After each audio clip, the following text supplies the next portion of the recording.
Hi, I'm Bob from Crane Appliance. Since 1983, as a family-owned company, our goal has been simple: to give our neighbors of the Cape and Islands a great shopping experience. Rest easy knowing our professional team will listen to your needs and help you pick out the perfect appliances. We'll take care of everything throughout the sale, delivery, and installation process. And we even have our own in-house service department. Crane Appliance, we call the Cape and Islands home. Hosting services for fctv.org are provided by MegaNet Communications. MegaNet offers a wide array of internet services, including Mega Backup Cloud Service, server colocation, T1, fiber, Metro Ethernet, as well as telephone services such as hosted PBX and digital voice. Their number one goal is to keep your communications network up and running and allow you to focus on growing your business. 877-634-2638 or meganet.net.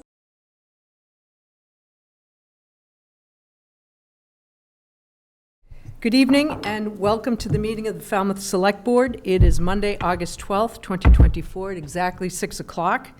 And at this time, I would entertain a motion to go into executive session to discuss strategy with respect to imminent litigation in the matter of Carroll v. Town of Falmouth Conservation Commission, and review and consider approval of a proposed workers' compensation settlement for a school employee. So moved. Okay, I have a motion and a second. All those in favor by roll call, please. Zelinski, aye. Brown, aye. Mascali, aye. Goldstone, aye. Taylor, aye. And the board will return to open session at approximately 6:30.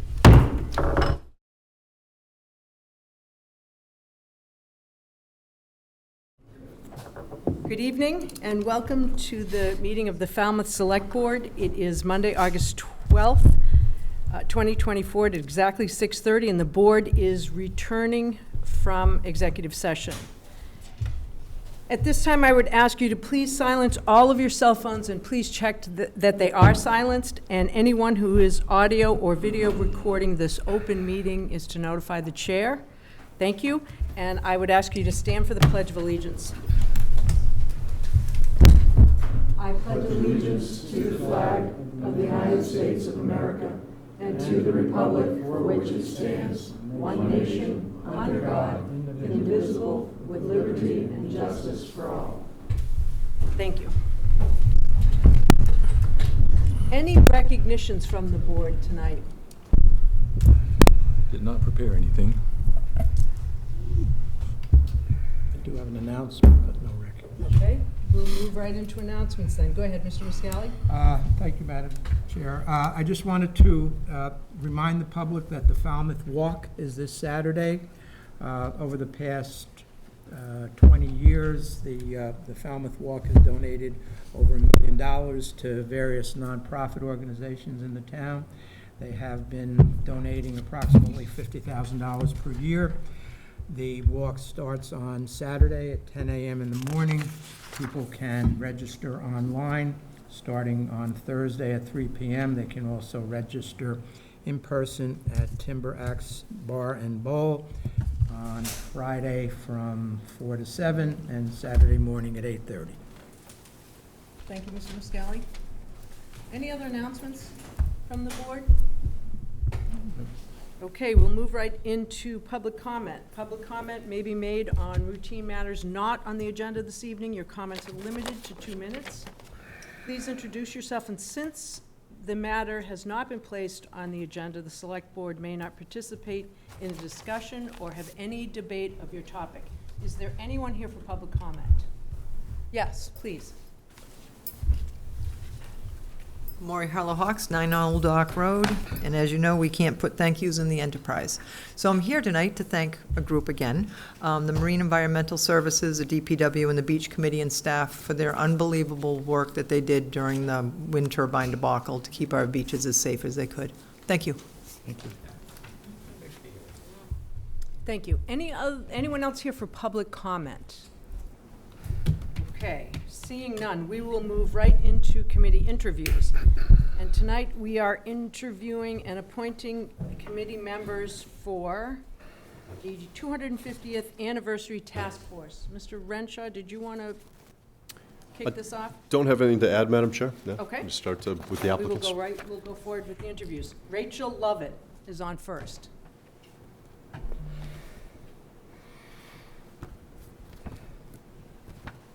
Good evening. My name is Rachel Lovett. I'm the Executive Director of the Falmouth Historical Society. Any questions or comments from the board? You all have her application in your packet. Is there anybody that would like to ask any questions or make any comments? Is there anything you would like to tell us, about yourself that isn't on your application? I think it's all there. I'm excited. The anniversary events around the American Revolution is quite an interesting time here in Falmouth, and I can bring a lot to the table in terms of the history side of things, and I can also speak to what we did during the bicentennial years ago, too. So I think that having the Historical Society actively involved in the efforts makes a lot of sense. Thank you. Ms. Goldstone? One, I guess, comment or question that I would love to hear thoughts from any and all of the applicants. Our history is not always as simple as it's presented in textbooks, and I'm curious how you and maybe others on the committee would grapple with some of the more difficult aspects of our history, especially around this anniversary. Yeah, I think by putting the facts out there and doing interesting interpretation, like for example, right now at the Dr. Francis Wicks House, which is one of our historic house museums, we tell a narrative of Dr. Francis Wicks, who was a Revolutionary War veteran, but we also talk about an African-American Revolutionary War soldier who was one of his patients, and so in this space we interpret both of their narratives, and it's interesting to cover all aspects of history and just put it out there, put out the facts, and let the public digest. I think we don't give the public enough credit because I think there's a lot of interest in more diverse history, and at the Historical Society we're very interested in pursuing that. Something completely off topic but certainly relevant to the town of Falmouth is one of the foremost abolitionist is actually from Falmouth. His name is Charles Ray, and he grew up where Eastman Hardware is. And one of the activities the Historical Society is doing is try to bring his narrative to light. So we're actively working on and conscious of, for sure. And maybe something that was not covered in the bicentennial events. Thank you. Mr. Brown? Now that you've touched on that, I noticed that there's the road up in North Falmouth called Frederick B. Douglass Road. I wonder if he had any connection to Falmouth. That'd be interesting to find out. Yeah, he was actually a very good friend of Charles Ray, and Charles Ray predated Douglass by about 10 years in the circuit, and was actually an opener and traveled with Douglass. So that's it's an interesting connection here in Falmouth. Yeah. Okay, thank you. Any other questions or comments? I would just comment that she's a great fit for this committee. Yeah. We're going to take them one at a time? We can. They're asking for between 7 and 9 members. Correct. So we have 8 applying. 8 applications, and one of the candidates is not with us this evening. Okay, so I think we can go ahead and vote Yes. individually. I'll move the board appoint Rachel Lovett to the 250th Anniversary Task Force. Okay, I have a motion and a second. Any further discussion amongst the board? Seeing none, all those in favor? Aye. Aye. Opposed? Unanimous. Thank you. Okay, Tamsin George. Welcome. I'm Tamsin George, and I'm interested in becoming a member of the committee. I started out when I was talking to Karen Rinaldo, and she reminded me that Falmouth had nothing yet planned for the 250th anniversary of the Declaration. Other towns had already got plans in place, events in place, and so on, and Falmouth had doing nothing. So we all thought we don't want to be at the bottom of the list. So that brought us around to talk to Mike Renshaw about it. And I am interested because of my background in historic preservation and administration. When the 200th was around, I had a son of 11 years old, and it was very interesting to put him in the local, this was the town of Andover, local town militia, because it meant we had to look up the right costume. We had to go down to Concord to get the patterns. I had to make it. His father made him a wooden canteen. It was a whole family effort. And he learned to play the fife, the wooden fife, and he was in the fife and drum corps for Andover Militia. And ever since, he's had an interest in historical events and saw what's going on. And I think it made a big difference by participating in my idea. If you participate in an event, you kind of really get it, and you keep it with you for a great deal longer than just reading about it in a textbook. So we could offer a lot in this town from the point of view of experience. So that's what I'm interested in. Thank you. Any questions or comments from the board? Madam Mr. Chair, I'll Brown? move the appointment of Tamsin George. Mr. Brown has a question. I'm just going to make a comment based on your comments, that I've long had this idea that I would love to see us have some kind of like a bronze statue of the young man who came over and warned us about the imminent attack by the British. You know, the British officers were over at the Noshawn pub, Joshua Slocum's pub on Noshawn, and they were having a little too much to drink apparently, and the pub owner overheard the fact that they intended to come in the morning and burn the town down. And the pub owner sent his son in a rowboat over to Woods Hole to warn the residents of Falmouth. And that was, I think, Nathaniel Slocum, I believe was the son's name. It would be great to have a rowboat and a bronze statue pulling that up. Wouldn't it be But fun? if that's not practical, maybe just a kiosk with a picture of what it might have looked like. Well, I think we're sort of talking about various reenactments and things we can do because there are these stories about what people did Yeah, that are so amazing. I don't think we today would even begin to think of doing something like that. Send your kid out in a rowboat to go across to Woods Hole? Come on, in the middle of the night. in the middle of the night. Right, Yeah, you know, it's quite remarkable. thank you. Thanks for bringing it up. Any other comments? I will second Mr. Zelinski's motion to appoint. Okay, I have a motion and a second. Any further discussion amongst the board? Hearing none, all those in favor? Aye. Opposed? Thank you. Thank you. Thank you. Okay, Karen Ronaldo.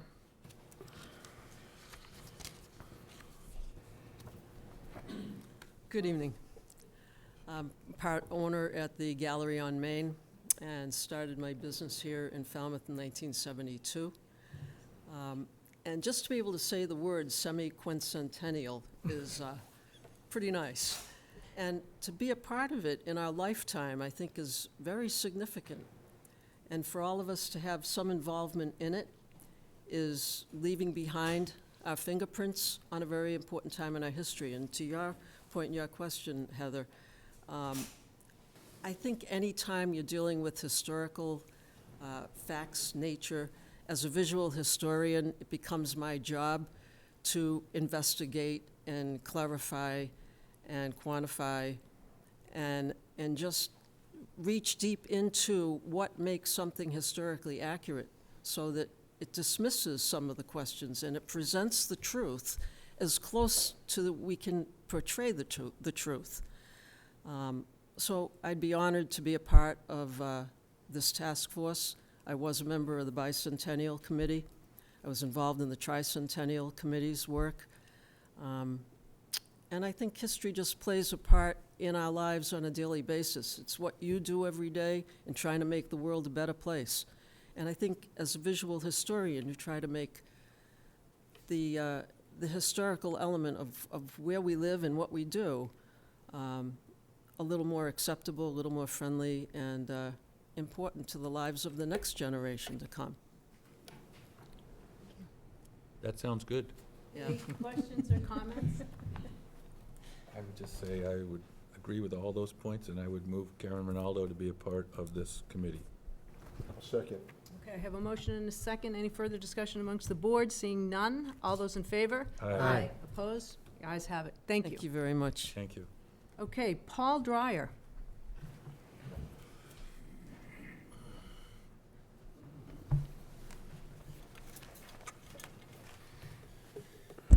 Good evening. Thank you for the Welcome. invitation. I think the application is fairly complete. I'll be glad to answer any questions. Okay, questions or comments? I would just comment that Paul was the first one to bring to my attention that we weren't doing anything, so thanks for the motivation. He sure did. He has a way of doing that. Yes, he does. I will say, I think this is a very, very important event. As Karen mentioned, we did have the 300th anniversary of the town of Falmouth, 1986, which is a big deal. The bicentennial was a big deal. This also is a very big deal. And furthermore, the state has a special commission for the bicentennial that is ongoing. And other towns have been working on this for over a year. So it's going to be a very, very big deal, and it would be in our advantage, both economically, politically, and historically, to support this. Thank you. I agree. All right, do I have a motion? I'll move that we appoint Paul C. Dreyer to the 250th Anniversary Task Force. I'll second that. Okay, I have a motion and a second. Any further discussion amongst the board? Hearing none. All those in favor? Aye. Opposed? The ayes have it. Thank you. Bob Ripley?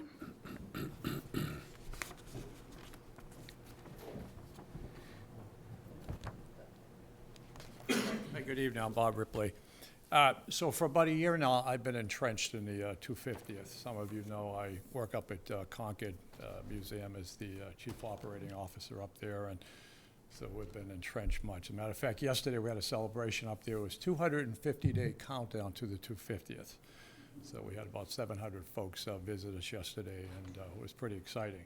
And then I also serve as the chair of the 250th Committee at the Mass Historical Society that's really leading the charge for Boston. So Karen strong armed me into saying, and Paul saying, you got to be part of this committee.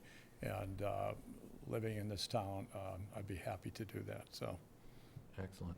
Questions, comments? Sounds like the perfect guy to steal lots of great ideas to bring back to Just Falmouth. gonna say that. Just pilfer. appointment. Did you, No, my only question was what kind of ideas can you bring from Boston and Concord, so. we're all thinking the same way. yeah, big thing on tourism. Move Mr. Ripley's appointment, Madam Chair.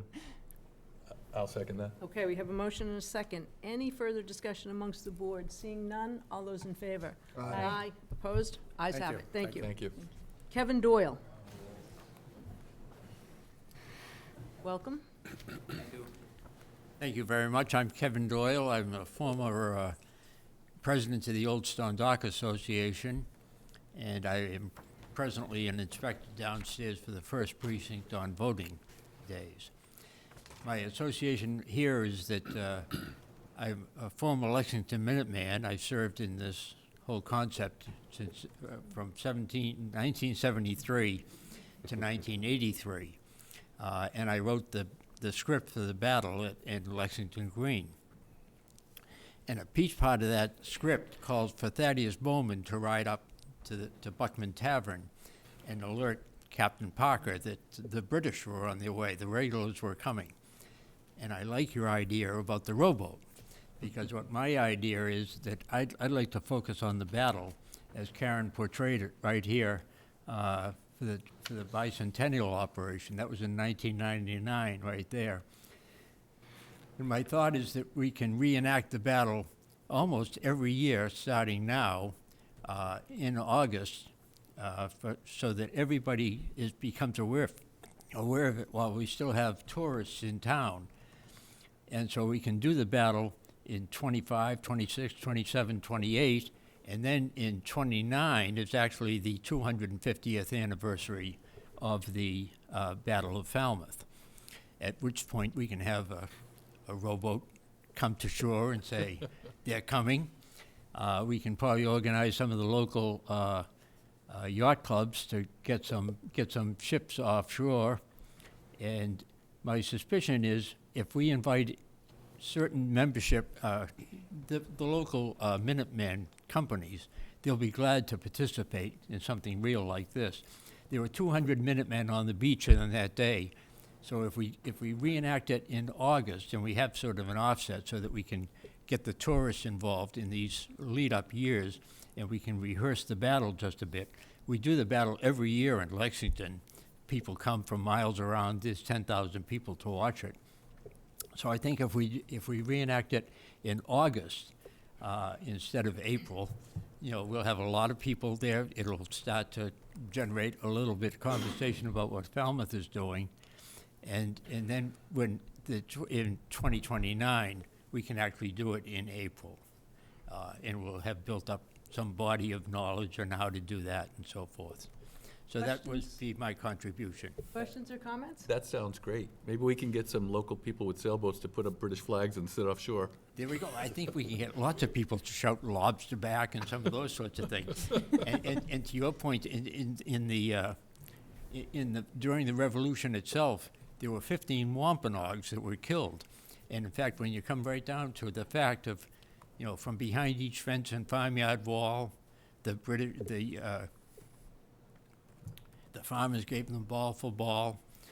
In Longfellow's poem. So we recognize the contribution. We learned how to fight that way from the tribe.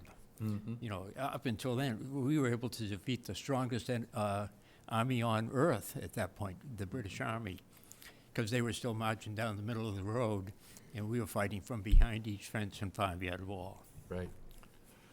Excellent. Any more questions or comments? Madam Chair, I move Mr. Doyle's appointment. I'll second that. Okay, we have a motion and a second. Any further discussion amongst the board? Seeing none, all those in favor? Aye. Opposed? Thank you. Catherine Bumpus.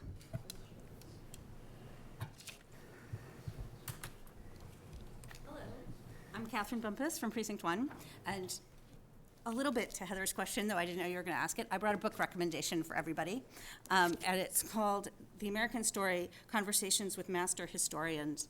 And while it's a good read, it's an even better, I think, listen to, which I did on the Libby app.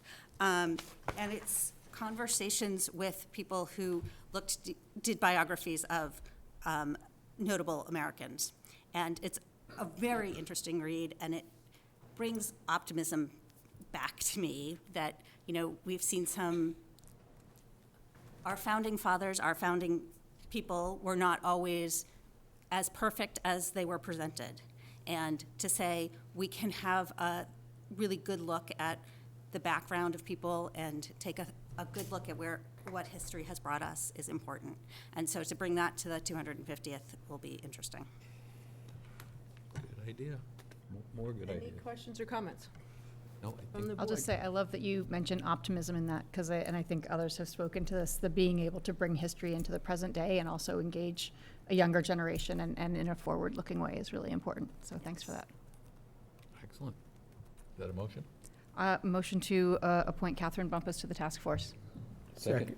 Bob's got it. Second. Okay, I have a motion and a second. Any further discussion amongst the board? Hearing none, all those in favor? Aye. Opposed? No. The ayes have it. Thank you very much. We will move on to our Affordable Housing Committee. Kelly McKeon. Is Kelly here? Hi. Come on up. Thank you all. Hi, I'm Hi, Kelly Kelly. McKeon. Is Precinct there 1. anything that you would like the board to know about you that is not on your application? I think this is sort of implied in my application, but I've been in Falmouth for 8 years now. I love it here. I feel that I have a lot to contribute to this town, but I turned 30 this year, and when I think about where I want to build my life, I would love for it to be Falmouth, but I don't see that happening if something doesn't change drastically about the housing situation here. So that's why I want to be on the committee. Questions or comments for Ms. McKeon? Go ahead. Just Ms. to note, as liaison to the Affordable Housing Committee, I received a very strong recommendation from the chair of that committee, Mr. Dave Garrison, in support of Ms. McKeon's application. I think as did the board. As did I, yes. I think we all did. I would just comment that I appreciate the position that you're in, and what you're bringing to the board is the reality of what we're dealing with. I would say one thing in a hopeful note is the fact that we're at, I think, 8.6% of affordable housing, and we're poised to go to that 10%. And that, I think, has brought everybody out of the woodwork who had any thought of doing a project, and they're all hitting us right now. So we're gonna have a lot more coming online in the next couple of years, so maybe things will improve a little bit. I'm optimistic as well, which is why I'm still here. Right. Stay around. Nice to hear. Anything else from the board? Nope. I'll move to approve the appointment of Kelly McKeon to the Affordable Housing Committee. I'll second Ms. Goldstone's motion, Madam Chair. Okay, we have a motion and a second. Any further discussion amongst the board? Hearing none, all those in favor? Aye. Opposed? The ayes have it. Thank you. Thank you. Okay, we're going to move on to the EDIC with Becca Brooker. Hi, Becca. I'm going to ask you the same question. Is there anything that is not on your application that you would like the board to know about you? No, I'm excited to be here and to be more involved in the town world and politics and meet more people in the town, and excited to volunteer my time and learn something about real estate and housing and economic development in Falmouth. So excited to be here. Excellent. And we also received a letter on you from, I believe, Wayne Lingerfelder. Yes. Yep. Any questions from the board? No, I think that recommendation from Mr. Lingerfelter is pretty strong evidence that you're going to do well on this committee. Thank you. Is that a motion, Mr. I Brown? make a motion to appoint Rebecca Brooker to a position on the Economic Development EDIC in the term ending 6/30/26.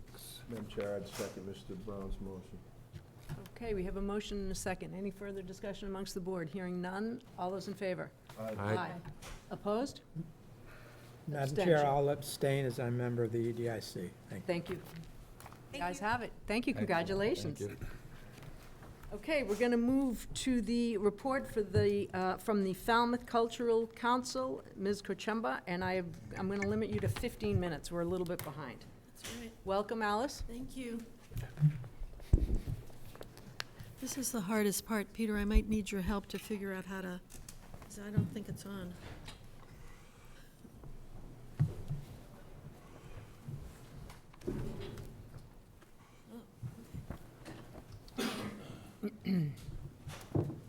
Do we have a copy of the presentation?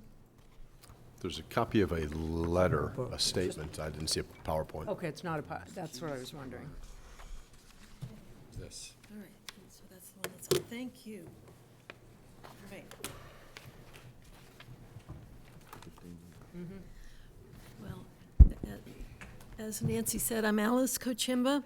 I'm the current chair of the Falmouth Cultural Council, and I have a brief slideshow. And I'm going to stop with a few minutes to spare so that you can ask me some questions, because I'm here to also talk about the possibility of exploring a cultural district for Falmouth. So this is part of our mission. I know I sent you a long annual report. That's the prose, this is the poetry. Pictures tell 1,000 words. From our Cultural Council mission to foster a rich cultural life and contribute to the economic vitality of our community. And in case you're interested, this event, Kids Teaching Kids, a Wampanoag Cultural Experience, is tomorrow night at the Wacoit Bay Estuarine Research Reserve. And it's free, and it's going to be amazing if you can make it, 5 to 8. So the thing that probably the Falmouth Cultural Council is most known for is its grant program.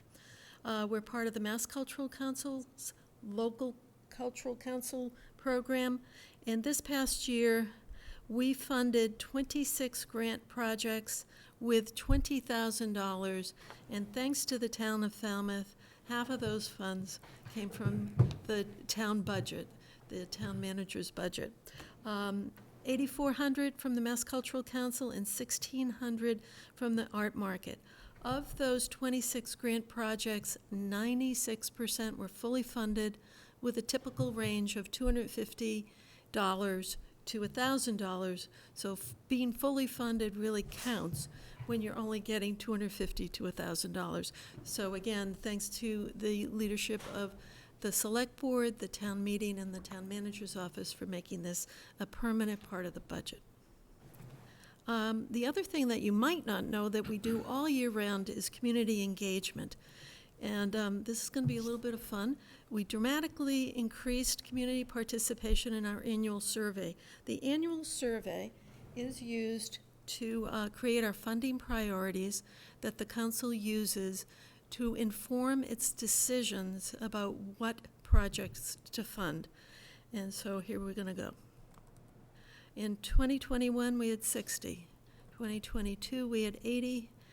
2023, after town meeting, we had 350 because we had more notice that the Cultural Council does grants. This year, 461, including Zeus, who weighed in at the Arts Alive. I'm sure I'm going to hear from people for cats about where's the feline population, and they have 9 lives each, so we can assume that we're going to get more. What the difference was between the first 2 years and the last 2 years is we've gone to a number of different events and organizations. I gave you the whole list, but in particular the Falmouth Service Center. And that has been an incredible experience to talk to people waiting for their food about what's important about culture. This year, especially at the Falmouth Service Center, we have the survey, and last year, translated into Brazilian Portuguese and Spanish, and this year, for the first time, thanks to Barbara Burgo, into Cape Verdean Creole. And this one, it's spelled wrong, so just so you know, I didn't do that. But when I was at the Fuller Craft Museum, they have different information in different languages all over. And I thought at some point it would be great to approach the library, the senior center, town hall, to have information in different languages. If you have it, it's a welcome mat. And if you don't have it, it's a barrier. So I can say with more confidence than I could say a year ago that the #1 community priority is free or low-cost events, especially for children. Of those 26 projects, of which 96% were fully funded, 23 were free. 15 are held in our schools and libraries, so we are really, truly part of this town. And 8, about a third, were submitted by BIPOC artists and organization. And of these photos, 3 out of 4 were first-time applicants and new project ideas, which is really important to make sure that more people are aware of this grant program. You do not have to be a nonprofit. You can be an individual, and you can be a for-profit business. So, for example, Gallery on Main could submit a grant. And you're going to hear me talk a lot more about just spreading the word that these grants are available. Even if they're small, they're mighty.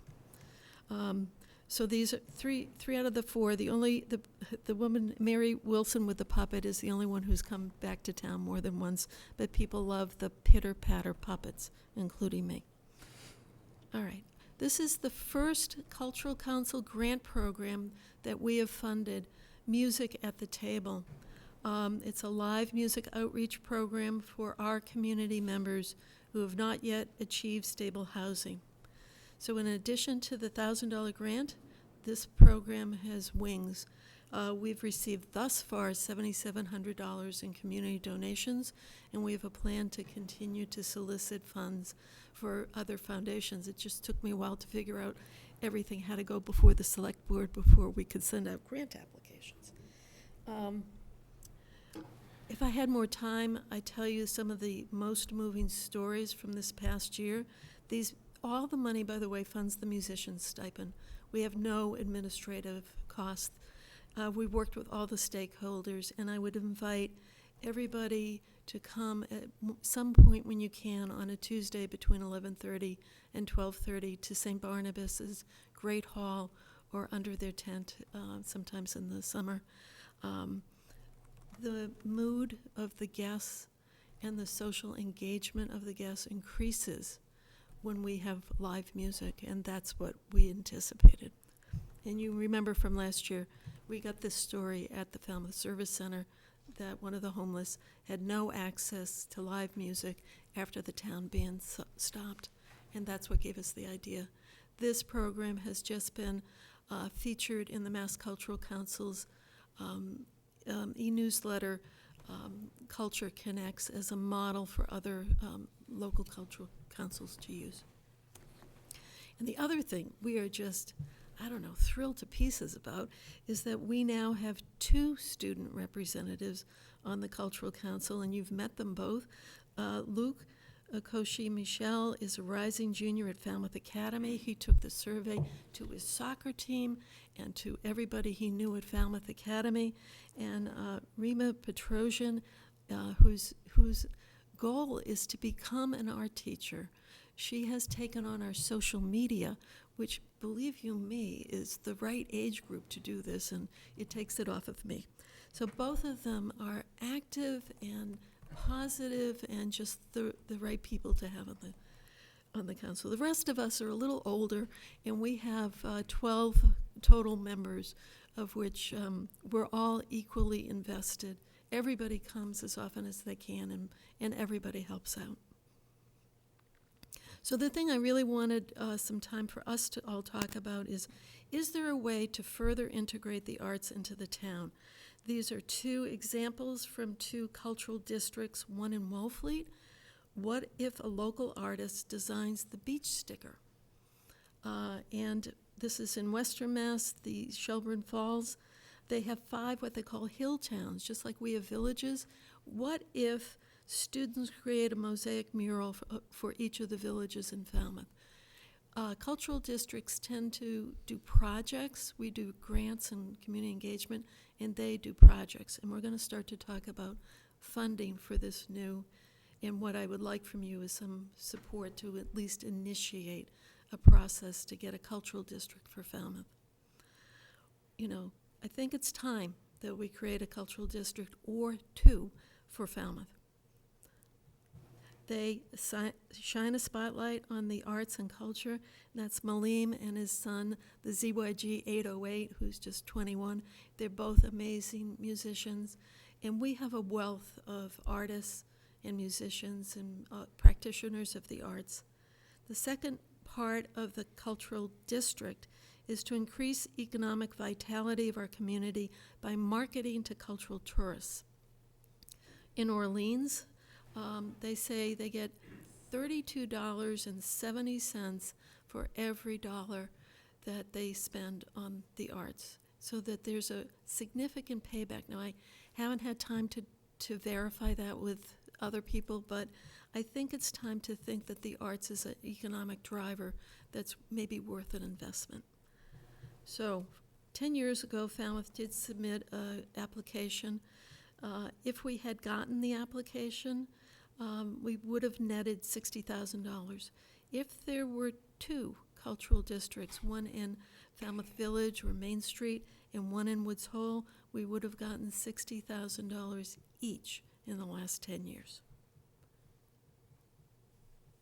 However, we didn't get any money because after we didn't get the application, we didn't get back to it. And I'm here to say it's time, I think, to get back to it. What we know, and I'm going to stop, what we know is municipal engagement is a must. That all that we've, Eileen Carno is here from the council, Eileen Carno, George Shar, myself, we're talking to each Cape and Islands cultural district, and we're finding out what works and why, what are the pitfalls that we should avoid, and everybody is saying municipal input is a must. Having a select board liaison, a designated municipal employee, which I could tell you more about later, a member of the Cultural Council. Provincetown just has the Cultural Council have a dual appointment, do both, but they also have it through the Bureau of Tourism. So anyway, there's a whole bunch of stories I could tell you, but not in 15 minutes. Harwich is the latest one. They have 2. Barnstable has 2. Each of those towns fund a director of cultural affairs. Wellfleet funds a cultural district coordinator on a part-time basis. And these things make the cultural district more robust than the ones that don't get funding.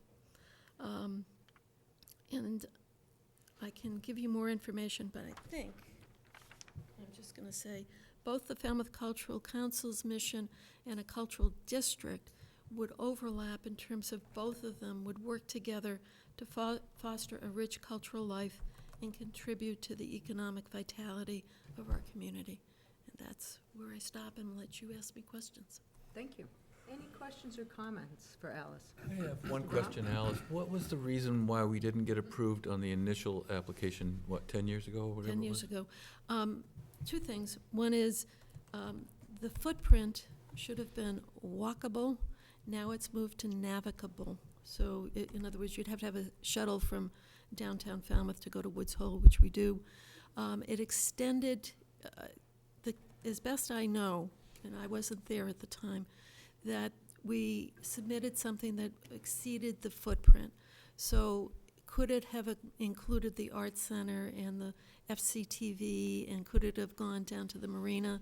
The answer was really no, but they submitted it with all the stakeholders wanting their organization included, and that's what made it fail.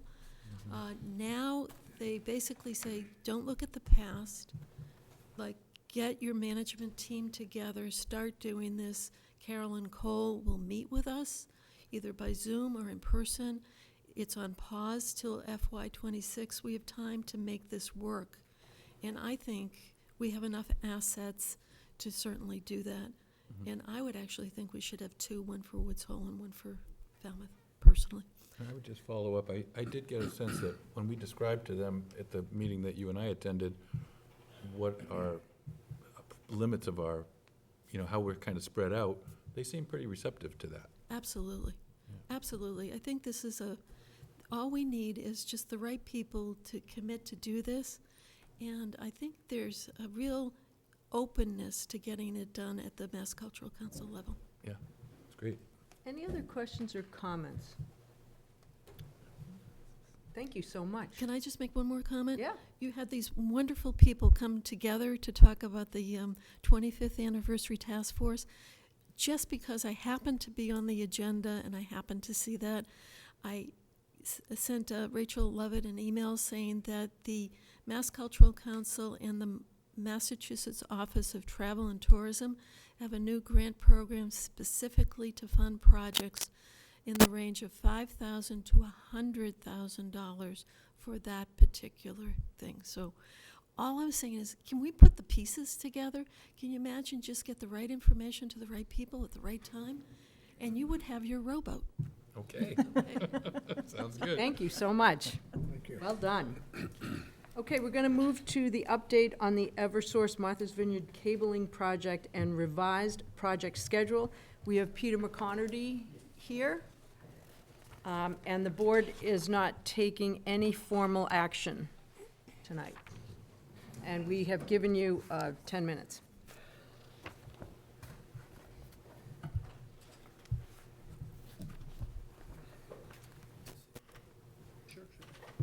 So Peter McConerty, Director of Public Works. I'm actually going to have Philip Burt with Eversource give the presentation for the update for for the Eversource cabling project and where we are and where we're looking to go. Thank you.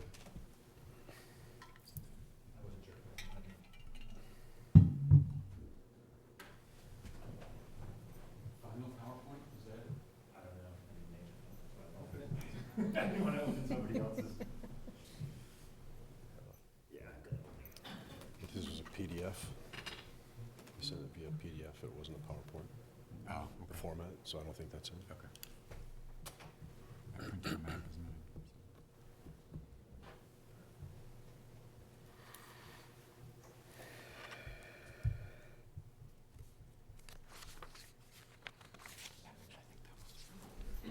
Good evening. How are you? Hello.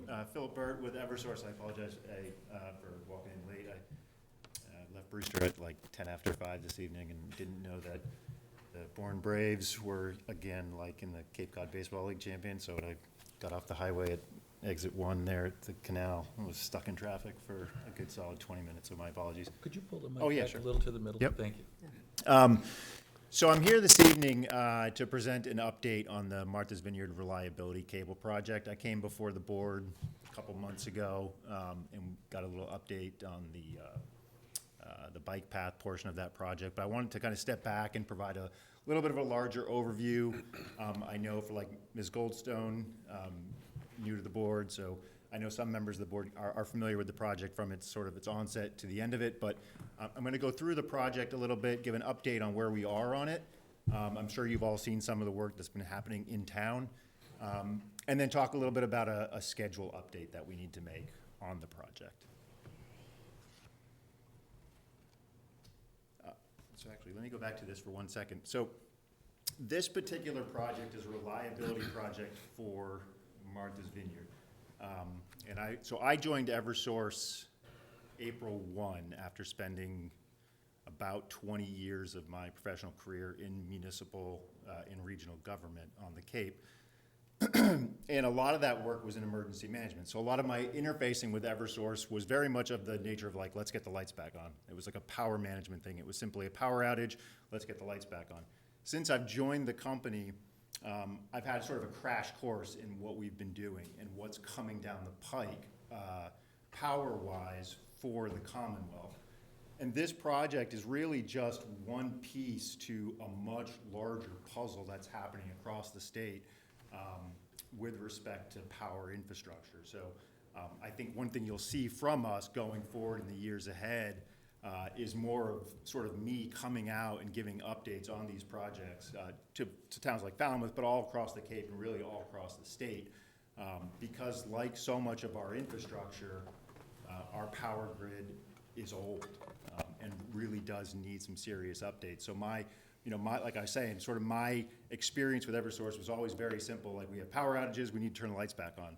But behind the scenes, there's so much work being done in the company to sort of rebuild the infrastructure to meet today's needs. Similar to, like any of our infrastructure, whether it's bridges, roads, so forth. So this is one project of many that are gonna be coming down the pike. It really is sort of divided into like maybe 5 or 6 different sections here. Some of this work has already been done. You've seen some of this work in action, but it really starts at a substation that we have not far up the road here on Stevens Road or Stevens Lane. Some modifications to that substation, but ultimately that's the place where the power is coming from. That's gonna feed down to Martha's Vineyard. So it does run down Jones Road. There'll be the section on the bike path, which we'll talk about in a second. Goes down Mill Road and then branches off at the Mill Road Extension parking lot and Surf Drive. And from there, 2 basically giant cables are gonna be thrown under the ocean over to Martha's Vineyard. There's existing 4 of them right now. One of them is being replaced and another one's being added. And this really stems back to a series of power outages that occurred several summers ago over on the island. I don't know if folks remember, but it was during like the height of August, I think. Had several brownouts. And really, it's that aging infrastructure, is that the system's just not designed to do what it's doing today. Between EV, everyone think about what your house looks like today in terms of its electricity usage versus what it was 20, 30 years ago. It's completely different. So the grid needs upgrading. So I'm gonna walk through these pieces really quick. I won't take up too much of your time. So this all is really the big piece to all of this is a duct bank. And so when I joined Eversource, these words were being thrown around and I didn't, it's like everyone was just saying these acronyms and these phrases. I didn't know what they were. So a duct bank, but essentially what we're doing is putting concrete under the ground with space for cables in them and routing that concrete underneath the ground down to the beach. And so in this particular case, this is Jones Road and Mill Road. These were just recently repaved, so we had spent time earlier in the year essentially digging those sections up, laying it down, and then covering it back up. I know the timing was a bummer because we had to repave this just a couple weeks ago, but I think really it was DPW's desire to make sure that we had this stuff all cleaned up prior to the road race next week, understanding that not all these sections of the town are being used, but again, just to make sure it was cleaned up, restored, and looked nice, and folks weren't dealing with bumpy roads and loud banging from backs of trucks and so forth. The next section of it will be a piece that's going to run down the Shining Sea Bikeway, which I came before the board, I think it was in May, to talk about this. So this portion of the project will start October 15th. So basically right where that duct came in at Jones Road and Terhune Drive, From there down to the Locust Road parking lot, so that straight, basically 1 mile shot, a duct bank will go in underneath the bike trail there. So beginning in October, that's part of the bike trail will be closed down, the duct bank will be installed, and then the bike path will be repaved, rebuilt, and actually widened.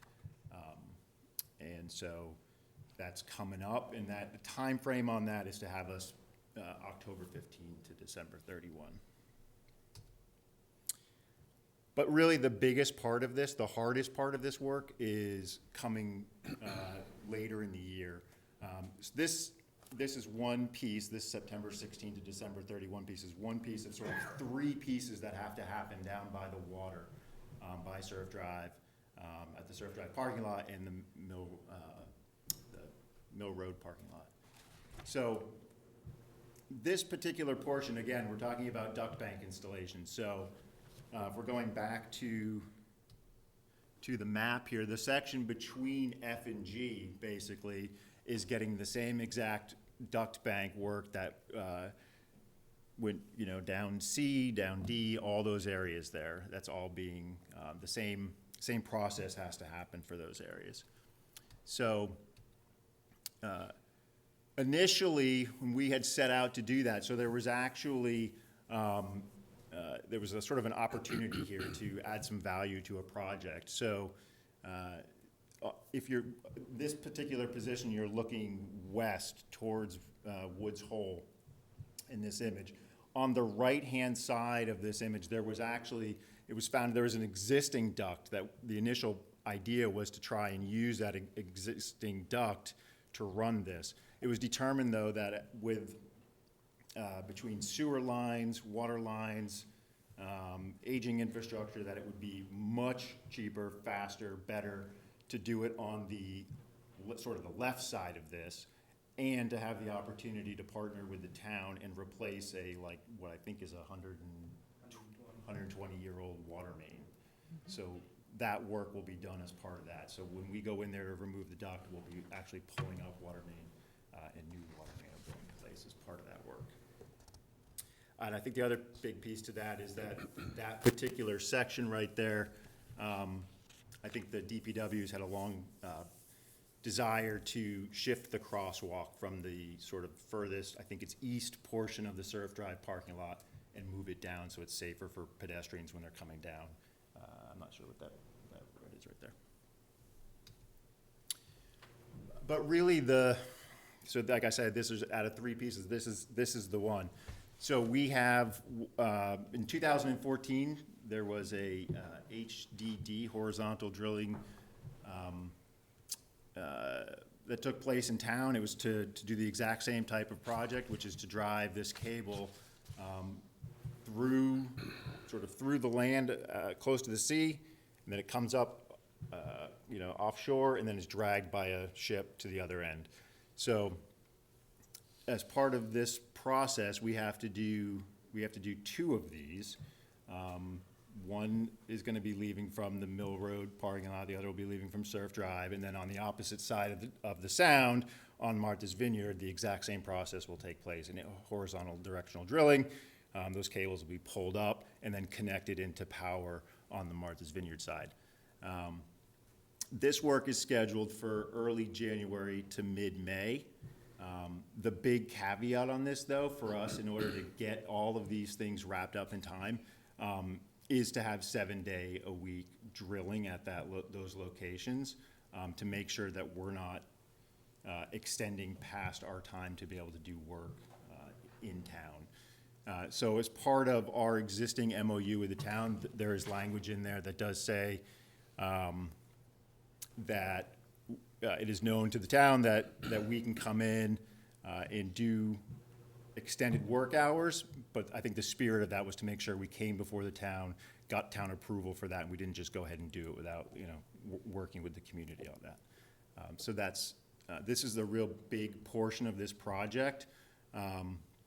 It would essentially start in early January in one of the parking lots, and then a month later in the other parking lot, and then end mid to late April in one parking lot, and then end mid-May in the other parking lot. This was the original MOU setup between Eversource and the town of Falmouth.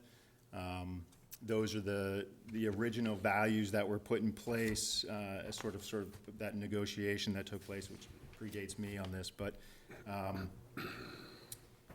I think some other things that have popped up, like I mentioned, the water main replacement is a huge project that we're going to be undertaking.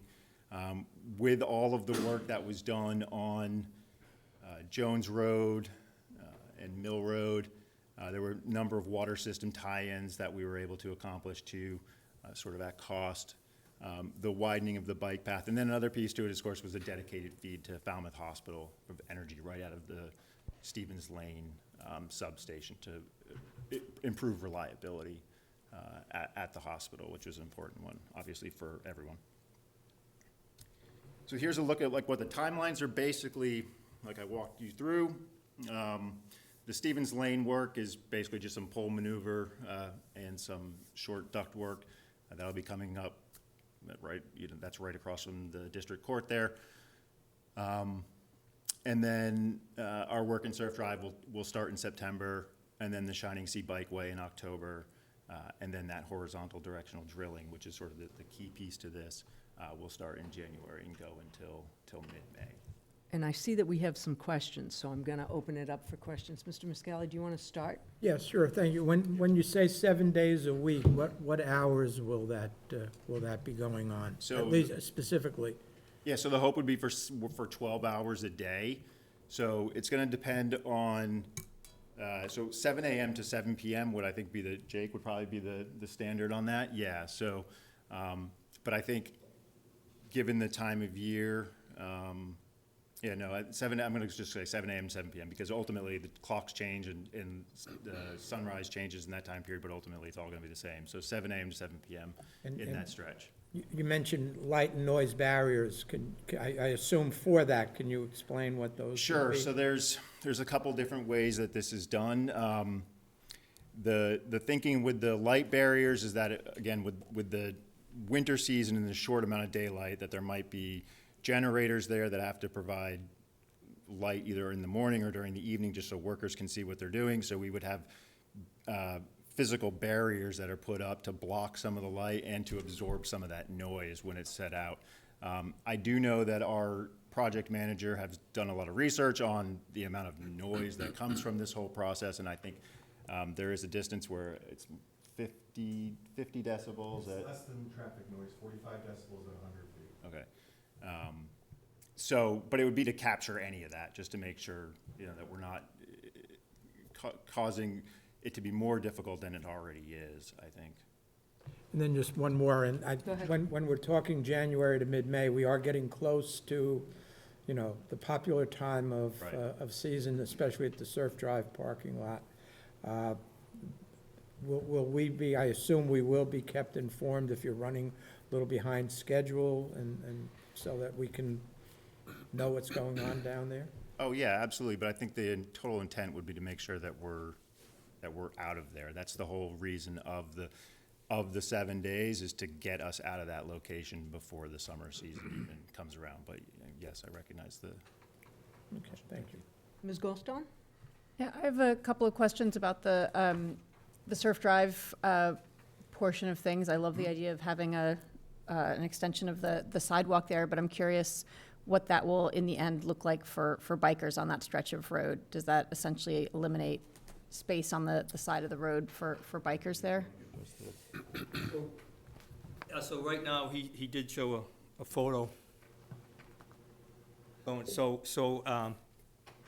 think I ever. On the north side of the road, there's nothing there right now. It has the white line. We're planning on going over to the edge of the pavement. It was covered we're working with the Conservation Commission. It was covered with some sand, but it's impervious underneath it, so the sidewalk will go underneath that. Will go on that side of the road over there. This will remain the same. When this road gets repaved, there's a large section over here. We may end up splitting something or maybe moving these barriers over a little bit more to make the roadway a little wider. But essentially, the road's not going to change, except for a sidewalk that's going to be connecting Walker Street to Surf Drive, to Shore Street.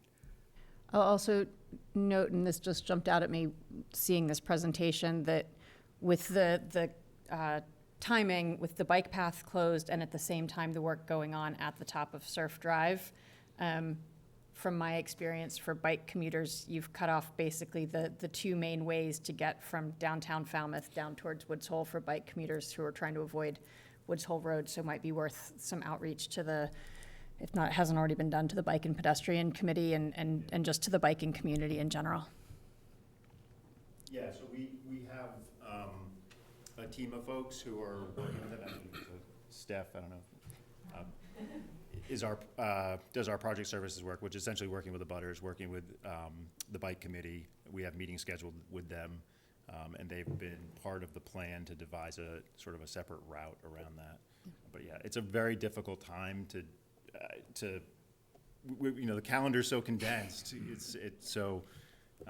We're up against the clock, most certainly. Any other questions? Mr. Brown? Is there any chance of moving the drilling, starting a little bit earlier, so you don't run to the end of May? Because, you know, Memorial Day is in May. So this is Jake Vaught. He's the project manager. Apologize for taking more of your time. To answer that question for you is, we are already, because of the beach restrictions on the vineyard are actually far more laborious than they are here. We have to start there to get them here. So when we come over here, we are looking to get here as soon as January, early January, late January, early February. I will tell you that the schedule right now has us finishing in March. The reason we're telling you May 15th is I don't want to come in front of you and say, why are you in there in April? Why are you in there? Right now, with everything going perfectly, no weather, we will be out of there at the end of March. However, this is the Vineyard Sound.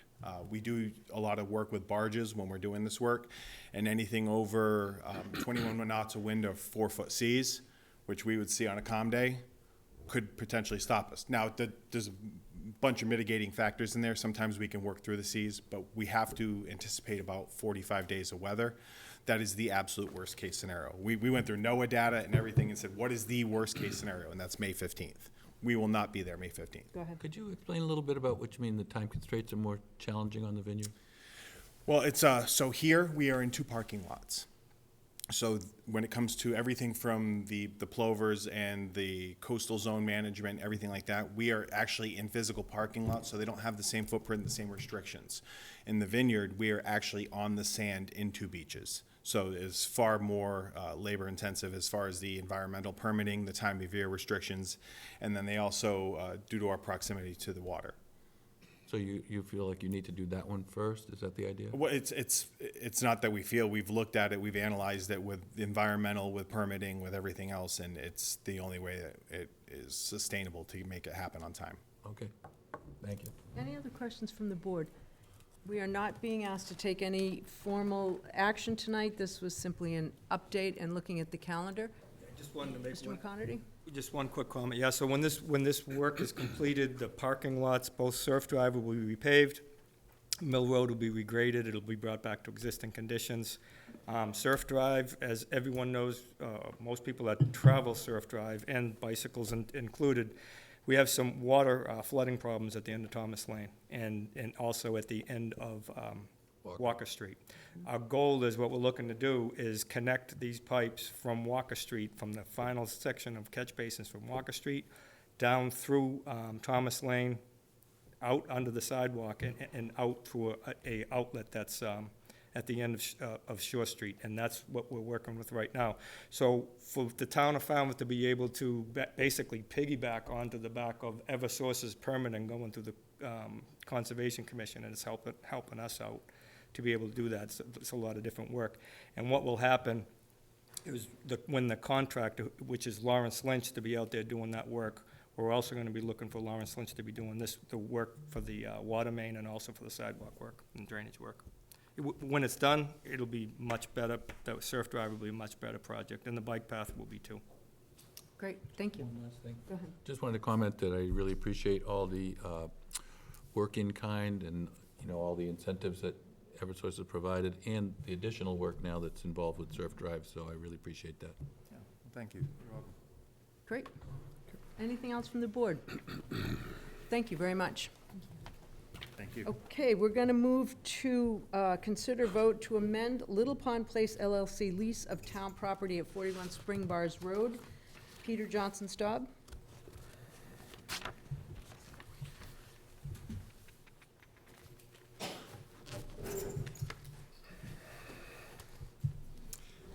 Thank you, Madam Chair.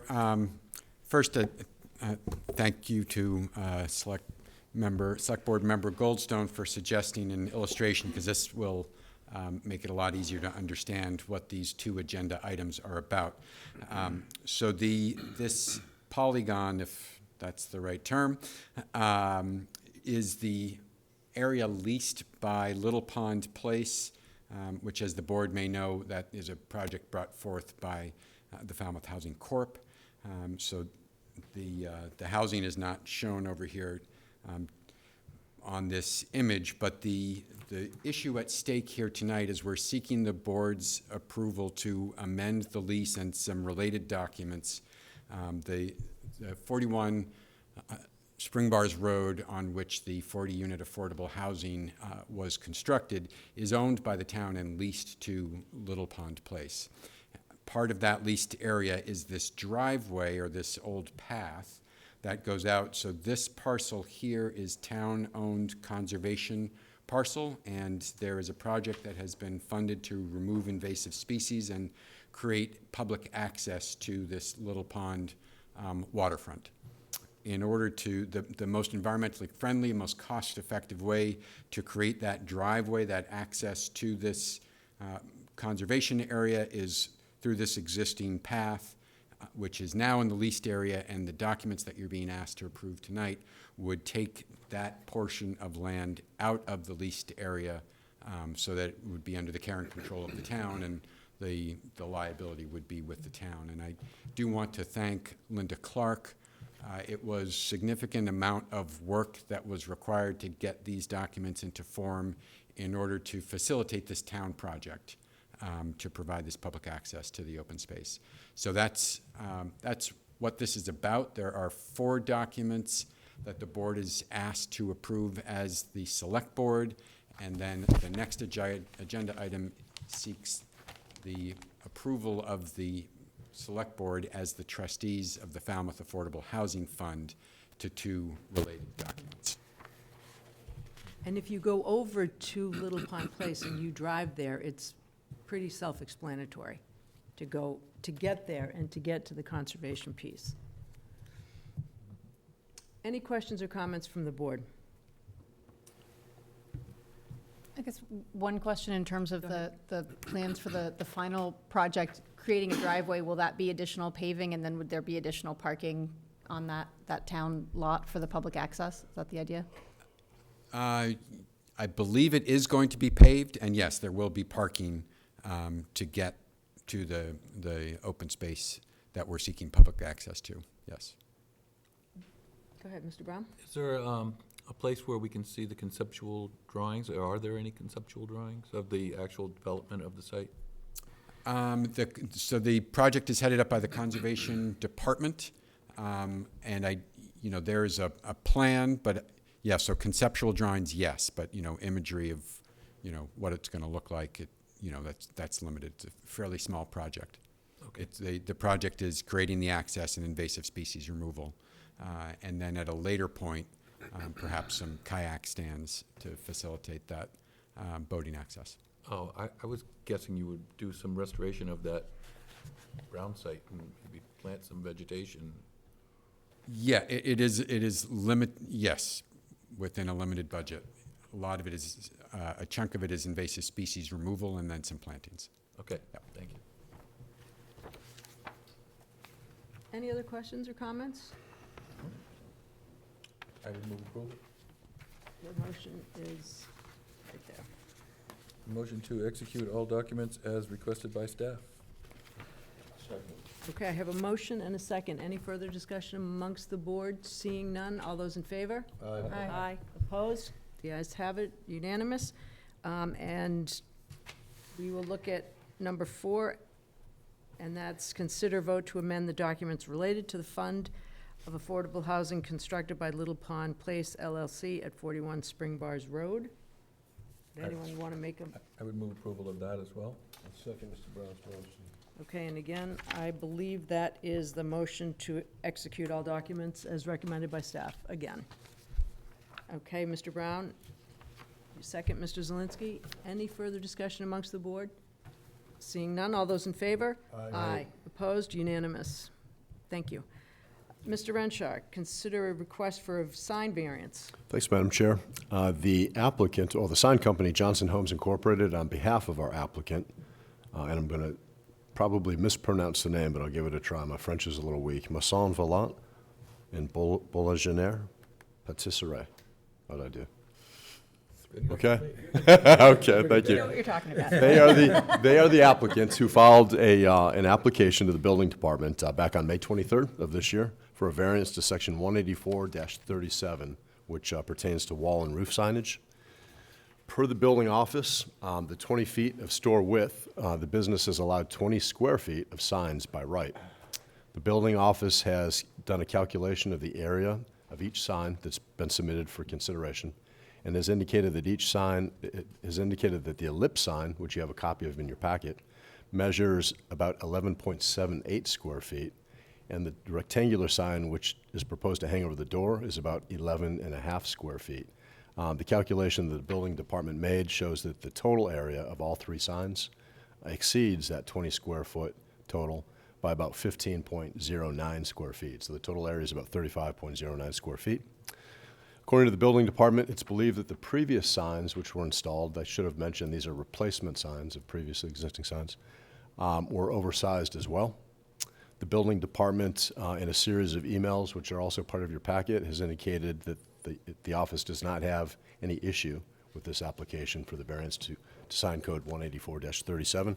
So as a result, Madam Chair and Board, my recommendation would be that the Select Board approves this request for a variance to sign code 184-37. Johnson Homes Incorporated on behalf of Maison Velat Boulangerie Patisserie for wall and roof signs at 20 Luscombe Avenue in Woods Hole. Questions? Nope. I'll make a motion that the board grant a variance to sign code 184-37 with respect to the property at 20 Luscombe Avenue, Woods Hole. I would second that. Okay, I have a motion and a second. Any further discussion amongst the board? I would Seeing, just say that the building commissioner made it easy for us by not sending an objection. I would agree with that. So we have a motion and a second on the floor. Any further discussion amongst the board? Seeing none, all those in favor? Aye. Opposed? Unanimous. Thank you. Okay, we're going to move right into the consent agenda. I will go through each item. If anyone would like to hold anything on the consent agenda, please notify me as the chair. Licenses, consider approval of an application filed by Capstan Yachts to add a dealer and one boat motor vehicle to its Class 1 second-hand motor vehicle license located at 56 Scranton Ave. Consider approval of an application for a special one-day malt and wine beverage license, Joe Q. Veterans Coffee, for Cape Cod Bocce Tournament to be held at Falmouth Academy Athletic Field, located at 7 Highfield Drive, Falmouth, Saturday, 9/21/24, 10 a.m. to 3 p.m. Consider approval of an application for a special one-day wine and malt beverage license, Highfield Hall and Gardens, Falmouth Chamber of Commerce Business After Hours event to be held at Highfield Hall, located at 56 Highfield Drive, Falmouth, Thursday, 8/15/24, 5 p.m. to 7 p.m.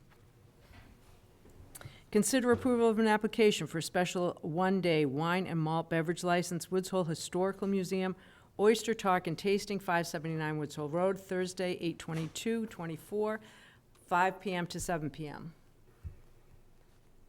Consider approval of an application for a special one-day all-alcohol liquor license, Bands for Badges, Inc., Cape Cod Fairgrounds, Saturday, 8/31/24, 12 p.m. to 10 p.m. Administrative orders. Consider the acceptance of a donation from the Falmouth Road Race, Inc. philanthropy program in the amount of $52,385 to the Falmouth Police Department to acquire a 2025 Polaris Ranger side-by-side 2024 Durapull 14-foot trailer. I laugh about this only because all I can think of is when I first saw this, I didn't know what a side-by-side was, so I thought it was one of those things where you drive and then there's a little Sidecar? seat Yes. So I'm like, who's gonna drive that? The deputy chief actually told me you said that. I could not stop laughing. I had to go Google it myself. Thank you to Brian Lowen for me, okay? Chair, I'll move this consent agenda. Second. Okay, I have a motion to move the consent agenda as printed. Any further discussion amongst the board? Seeing none, all those in favor? Aye. Opposed? Ayes have it unanimous. Town manager's supplemental report. Thank you, Madam Chair. I do have a couple of items I want to give an update on. First of all, last Thursday afternoon, staff and I and Select Board Member Brown had a what I would consider a very productive meeting with the Steamship Authority. As some of you may recall, back in 2021, staff had an opportunity to review the site plans at that time for the new terminal building and the traffic, the routing of the truck and bus and pedestrian traffic within the Steamship Authority's property. That plan changed a bit, we learned, because that was Thursday afternoon was the first time we had a chance to see the revised plans. In a nutshell, we continue to have concerns about the fact that the Steamship Authority seems to focus trying to get their truck and bus traffic off the property and onto Railroad Avenue. We're recommending to the Steamship Authority that they consider redirecting and rerouting traffic within their site to put that truck and bus traffic off onto Cowdrey Road. There's a lot of congestion, as you all know, at Railroad Avenue and Water Street, I believe, that intersection.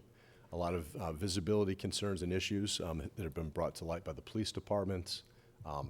DPW, the Public Works Office, has been looking at this. So we took the opportunity right out of the gate during the meeting last Thursday to talk about the Safe Streets grant that we recently received permission to apply for. I really emphasized, the group emphasized the importance of getting the Steamship Authority to be active participants in that initiative, that study. And again, the intent is working as partners with the authority to develop a traffic flow that is safer, both creating less conflicts between vehicles and pedestrians and bicycles. At the end of the meeting, there was a commitment on behalf of the authority to share with our Public Works Department, Traffic and Engineering Division, a copy of the plans and then allow us to make comments on those plans. And so I think the result of the meeting was productive in terms of the commitment to provide future dialogue and input into the planning process. They seem to be a bit locked in with regards to the site the location on the site of the new proposed terminal building. If you can picture the property now and where the current terminal office sits, kind of off to the back side, this new site plan places it right, probably smack in the middle of the site. So it kind of restricts them a bit in terms of how they can circulate traffic. But again, we show them, I think, a pretty viable way of running bus and truck traffic off the site and onto Cowdrey Road and accessing onto Woods Hole Road from Cowdrey versus how they seem compelled to push it all onto Railroad Avenue. When you look at slips 1 and 2 primarily on the site, there's slips 1 and 2. It does that the direct exit route onto Railroad Avenue seems to make sense to them. We had a little bit of discussion about their operations and their desire to make their operations run as efficiently as possible. We reminded them that the town also has operations, and it's our obligation to make sure that we have a safe traffic flow within Woods Hole. So again, I was pleased with the effort, everybody coming together, sitting around the table, and again, probably more pleased about the ongoing commitment to have more dialogue, because I think, again, it's about creating that collaborative partnership and at least getting them to the table and hearing our concerns. The second update I wanted to provide is a human resources recruitment update. I'm really excited about this. The Coastal Resilience Specialist position was posted today, I believe, with a preference date of September 3rd. So we're hoping to get some really highly qualified candidates for that. We'll keep you all updated. The Senior Wastewater Project Manager was posted with a preference date of August 30th, and I think we've already started to receive some applications for that. I'm very excited to report that we had a very successful round of firefighter-paramedic recruitment with this cycle. Susan Lumping, our HR director, advised me that we received 72 applications, and they're currently reviewing and scheduling interviews with the most highly qualified candidates.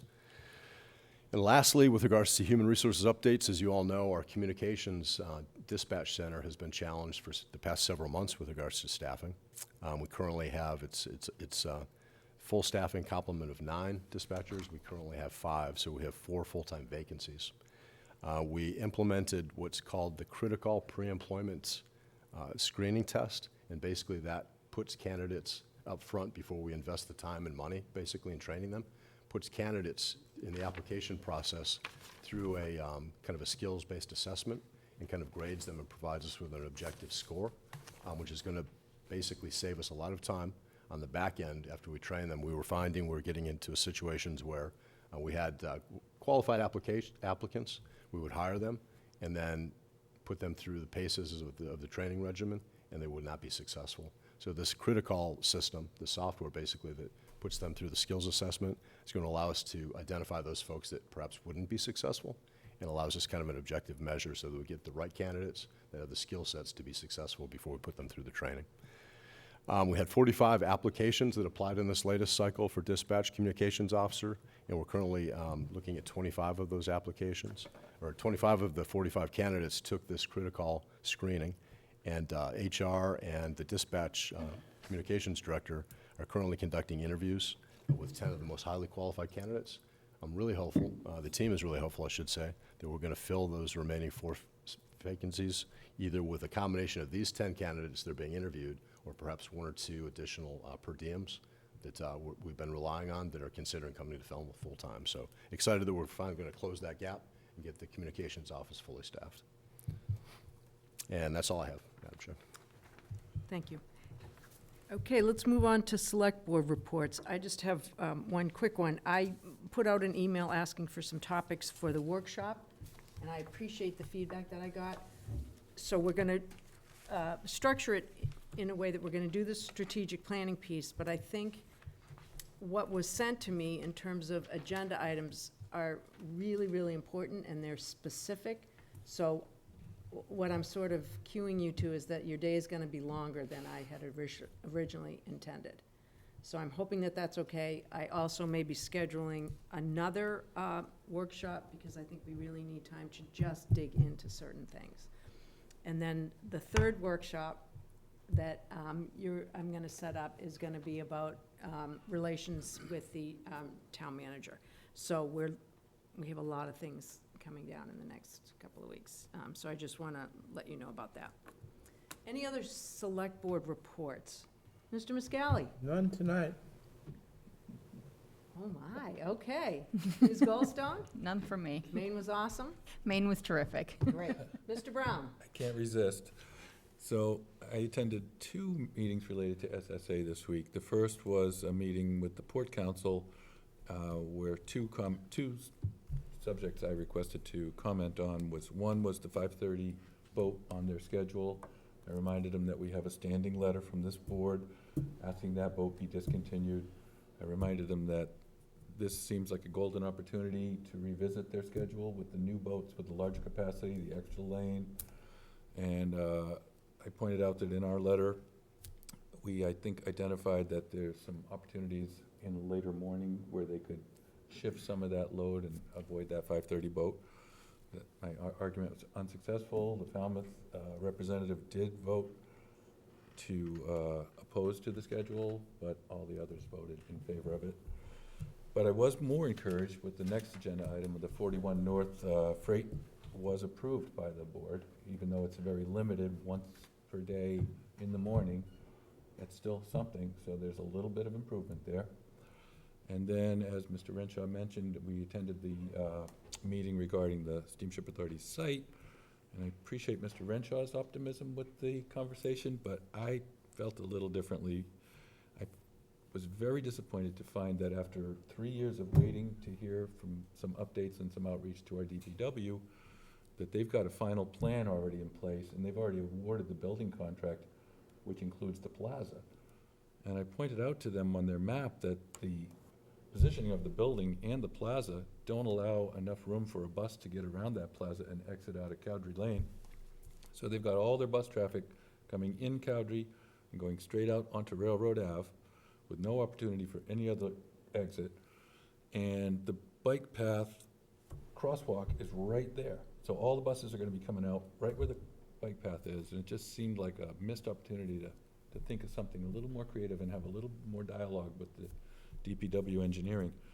And I pointed out to them at the end of the meeting, it's a shame that they've decided to just go ahead with this without having applied to the DPW for the curb cuts. And I said, well, what if you don't get those curb cuts? What if the engineering doesn't agree with your plan? You put yourself in a box.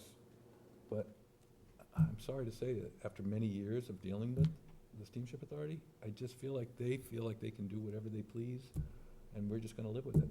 So I'm not as encouraged, I'm sorry to be so negative, but very disappointed to see that. Anything else?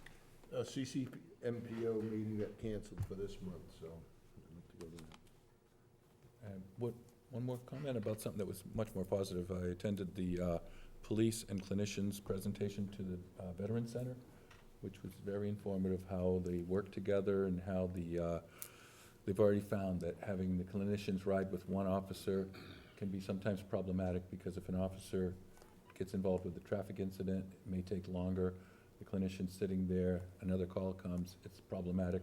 And the chief's already innovatively created a system of having voluntary overtime, 4-hour shifts to use, to manage the clinicians with a dedicated patrol car, so they can quickly go to, there's such a need for it, that they're already having to adapt their program. So I was pretty impressed by the adaptability that the chief and the crew are showing with that program. So that's it for me, thanks. And thank you for representing us at the meeting with the steamship. I was not able to attend. Anything else from the board? Okay, I'll entertain, I'm going to ask Mr. Muscally to move the motion to adjourn. This time I'll make a motion to adjourn. Second that. Okay, I have a motion and a second. Any further discussion amongst the board? Seeing none, all those in favor? Aye. Thank you, folks.